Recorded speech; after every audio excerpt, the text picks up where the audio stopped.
Recent గా జరిగిన సంఘటన. ఉమ్, సో కాబట్టి ఈ సంఘటన గురించి మనం వీడియో చేస్తే గనక ఉమ్, చాలా మంది కూడా నెగిటివ్ కామెంట్స్ చేసే అవకాశాలు కూడా ఉంటాయి. అంటే దీన్ని కూడా ఒక దీన్నిగా వాడుకున్నారా అని. కానీ ఇక్కడ నేను కేవలం నెంబర్ల యొక్క ప్రభావం గురించి చెప్తాను. అంటే ఓకే. ఆ యొక్క నెంబర్లు మన మీద ఏ విధంగా ప్రభావం చూపిస్తాయి, ఉమ్, ఆ ప్రభావం చూపించినప్పుడు ఆ ఎఫెక్ట్ అంటే పాజిటివ్ నెగిటివ్ ఆ ఎఫెక్ట్స్ ఏ విధంగా ఉంటాయి అనేది మనం క్లుప్తంగా ఇక్కడ చూసినప్పుడు మనకి అర్థమవుతుంది. ఓకే. సో ఇక్కడ ఈ సంఘటనలో జరిగిన సంఘటనలో 2 ప్లానెట్స్ యొక్క ప్రభావం వల్ల జరిగిన సంఘటన ఇది. అబ్బా. సో ఎందుకంటే ప్రకృతి అంటే కర్మను ఎవరు తప్పించలేరు. అవును. సో తప్పించడానికి కొన్ని ఆస్కారాలు ఉంటాయి, కానీ అది విధి అంటే విధి నిర్ణయించింది అంటాం కదా. ఉమ్, సో ఆ విధిని ఎవరు తప్పించలేరు అంటాం, కానీ ఆ ఛాన్స్ మనకి న్యూమరాలజీ ఇచ్చింది.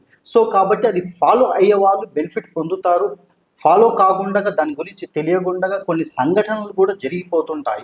ఆ జరిగిన తర్వాత అయ్యో మనకి ముందే తెలిసి ఉంటే మనం కాస్త జాగ్రత్త పడే వాళ్ళం కదా అని అనుకున్న వాళ్ళు కూడా ఉంటారు.